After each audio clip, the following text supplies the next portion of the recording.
The Lord is risen.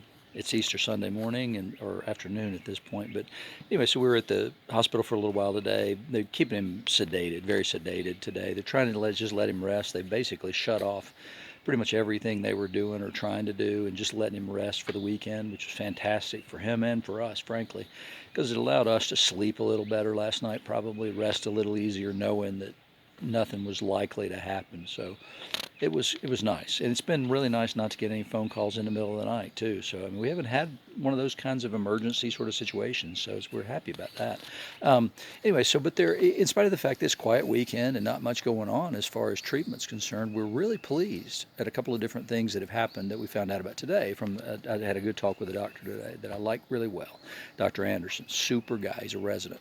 Anyway, so the things that we're thankful for today are that the numbers that they used to measure the infection in his body were down by over 20% just in one day, and that's without any antibiotics at all. So his body actually made that improvement. Still infection there, but man, that's a huge jump in one day without anything going on except for just letting his body do what it needed to do. So that's fantastic. So the body's doing the right things.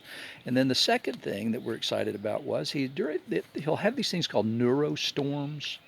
It's not pleasant to watch, to be perfectly honest with you, but it's a good thing. It's a sign of increased neurological activity, and it's a little distressing to watch because the body shakes and it just looks like he's in some sort of agony.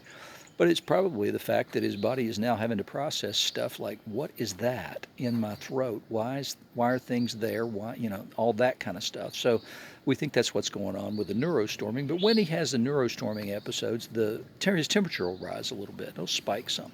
So that what they've been doing is putting him on a cooling blanket and cooling him down whenever that happens. They're using that to adjust his body temperature.